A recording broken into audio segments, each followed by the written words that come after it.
والصلاة والسلام على سيد المرسلين وعلى آله وصحبه أجمعين. أما بعد فأعوذ بالله من الشيطان الرجيم. بسم الله الرحمن الرحيم. فصل لربك وانحر. صدق الله مولانا العظيم وبلغنا رسوله النبي الكريم ونحن على ذلك لمن الشاهدين والشاكرين والحمد لله رب العالمين. محترم سامعین، آئیے کچھ الفاظ سے قبل ہم اور آپ مل کر آقا نامدار فخر موجودہ رحمت للعالمین غم گزار کے غمخوار حضور تاجدار مدینہ محمد عربی صلی اللہ تعالی وسلم کی بارگاہ مقدسہ درود و سلام کی راوی اشارت کے رب پڑھنا والی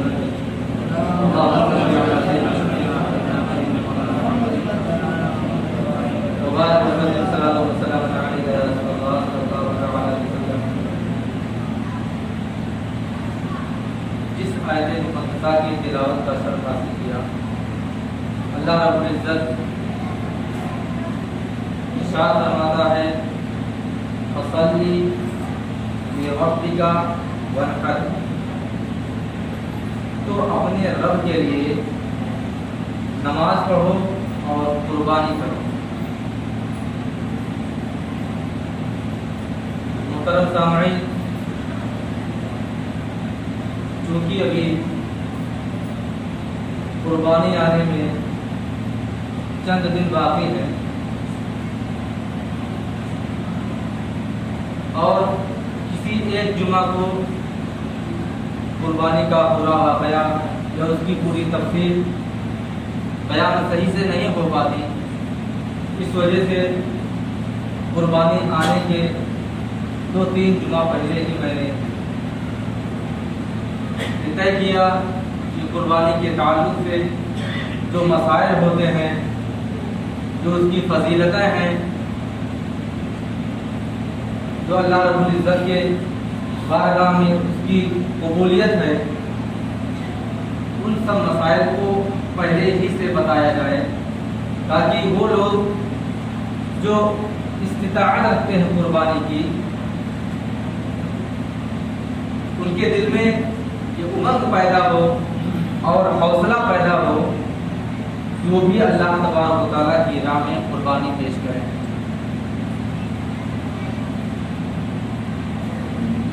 ہر ایسی چیز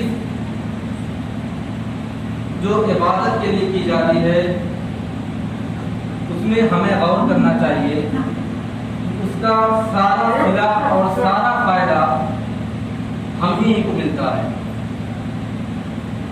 ہم اگر نماز پڑھتے ہیں تو ہمیشہ یہ خیال رکھنا چاہیے کہ جو بھی عبادت، جو بھی نماز ہم اللہ رب العزت کی بارگاہ میں ادا کرتے ہیں، یہ تمام عبادتیں چاہے نفلی ہوں یا فرض ہوں یا واجبات، جو بھی ہم ادا کرتے ہیں، اس میں صرف اور صرف اپنی بھلائی اور اپنی عافیت کے لیے ادا کرتے ہیں۔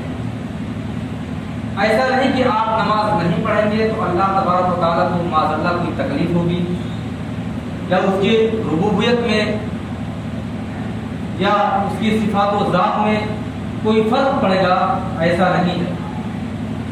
مثلا قربانی ہی کا مسئلہ لے لیجئے کہ دیکھیے، ہم قربانی کرتے ہیں اللہ تبارک و تعالیٰ کی خوشنودی کے لیے، اس کی رضامندی کے لیے، اور ہمارے اوپر جو واجبات ہیں اس کا بوجھ ختم کرنے کے لیے اور اس سے سلوک دوشی حاصل کرنے کے لیے کہ اگر ہمارے اوپر واجب ہے، ہم قربانی ہم نے کر دیا تو اللہ تبارک و تعالیٰ کی بارگاہ میں قبول بھی ہو گیا اور ہمارے اوپر سے جو بوجھ تھا وہ بھی ختم ہو گیا۔ تو اب قربانی جو ہم کرتے ہیں تو دیکھیے، قربانی میں نے کیا اللہ تبارک و تعالیٰ کی خوشنودی کے لیے اور اپنے واجبات سے سبکدوشی کے لیے. لیکن اب اس کا سب سے اہم مسئلہ جو یہ ہوتا ہے کہ گوشت کا ہے. اب دیکھیے گوشت قربانی تو آپ نے کیا اللہ تبارک و تعالیٰ کی خوشنودی کے لیے، لیکن خود ہی آپ ہی گوشت کو تناول فرماتے ہیں اور اپنی رضامندی سے اپنی خوشی سے غریبوں میں، دوستوں میں، احبابوں میں تقسیم کرتے ہیں. بتانے کا مطلب یہ ہے کہ کوئی بھی عبادت ہو، چاہے نماز چاہے قربانی، وہ صرف اور صرف اپنی بھلائی کے لیے ہم ادا کرتے ہیں.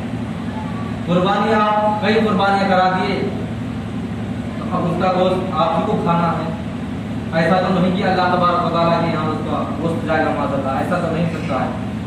لیکن پھر بھی وہ انسان جس کی جو استطاعت رکھتا ہے، جو مالک نصاب ہے، جس کے اوپر قربانی واجب ہے، وہ بھی قربانیاں کرنے کے لیے طرح طرح کے بہانے کرتا ہے.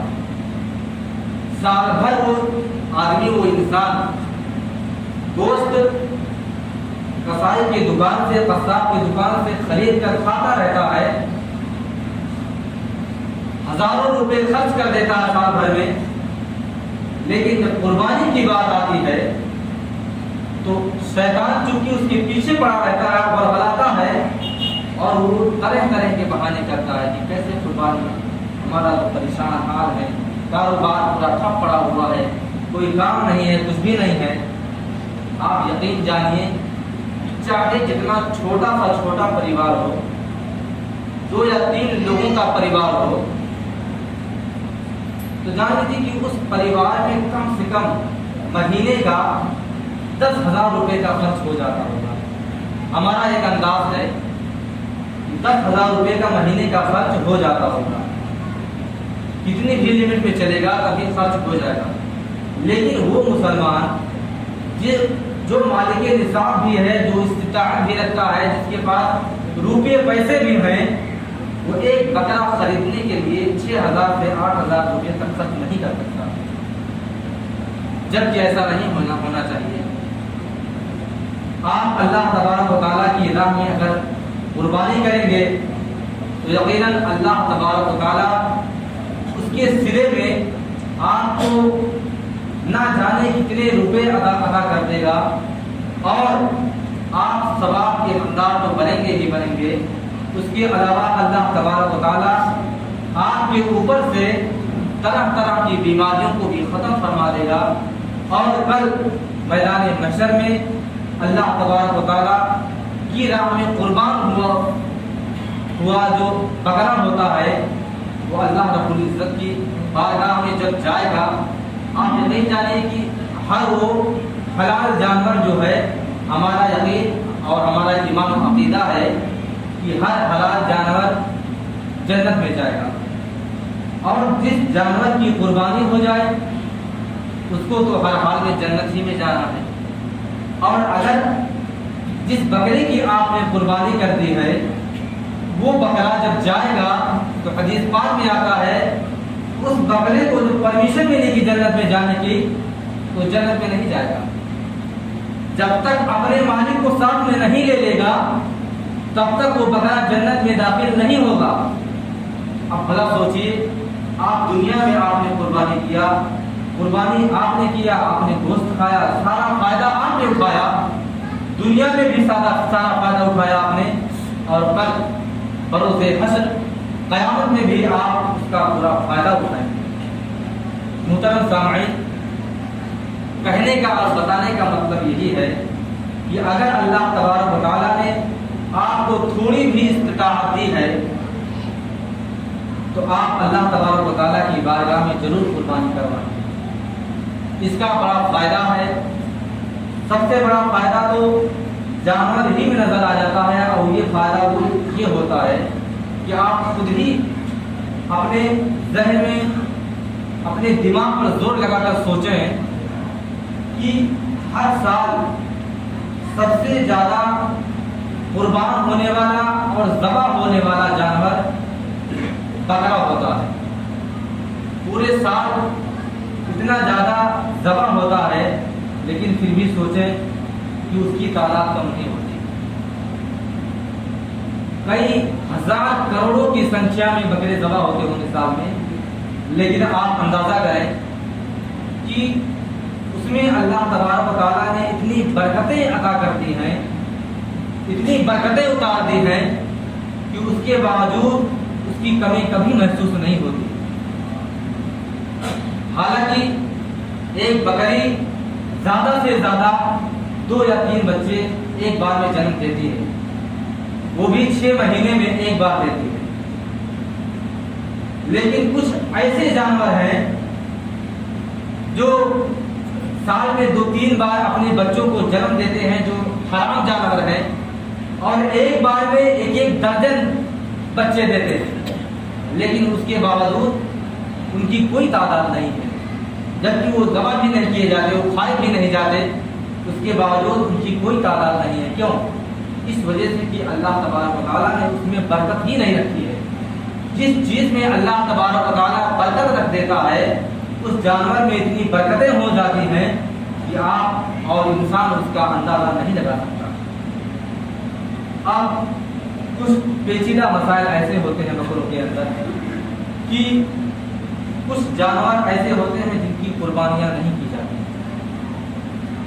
یا بکرے کے اندر کچھ ایسے عیب نظر آ جاتے ہیں جس کی وجہ سے قربانی جائز نہیں ہوتی۔ ویسے تو قربانی صرف 3 جانوروں میں ہوتی ہے، ایک اونٹ ہے، دوسرا گائے ہے، تیسرا بکرا۔ اب بکرے کے قسم میں بھیڑ بھی آتا ہے، دمبا بھی آتا ہے، وہ بھی بکرے کی قسم میں سے قسم ہے۔ ایسے ہی گائے کی قسموں میں سے بھینس آتا ہے، بیل آتا ہے، بھینسا آتا ہے، یہ سب چیزیں آتی ہیں۔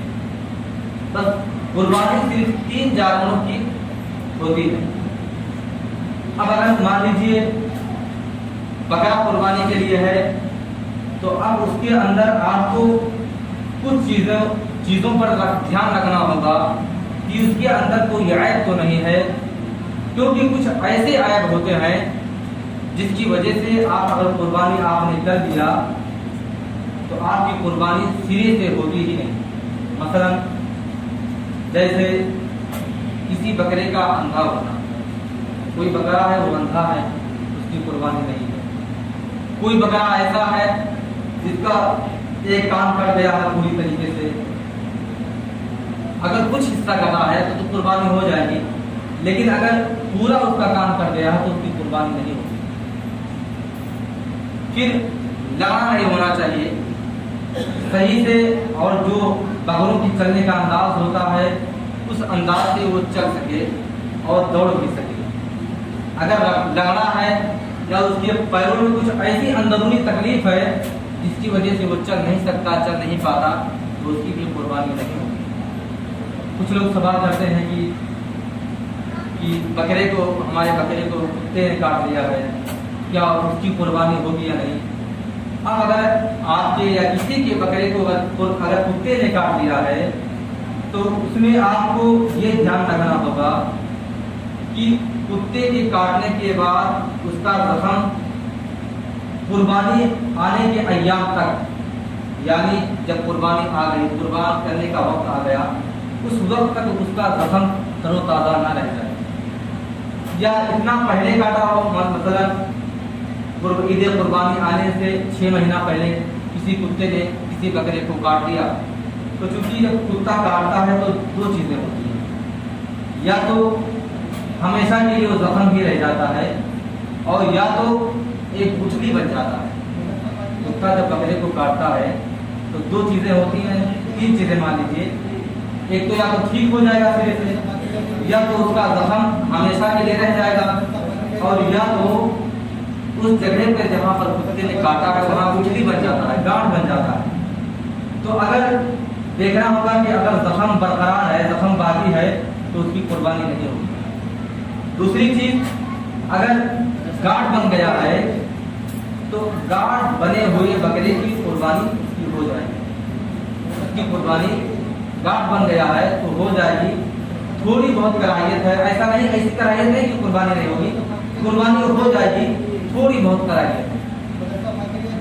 اور تیسرا وہ مرحلہ ہے کتے نے بہت پہلے کاٹا تھا، اس کا زخم بھی ختم ہو گیا اور اس کے اوپر زخم کے اوپر بال بھی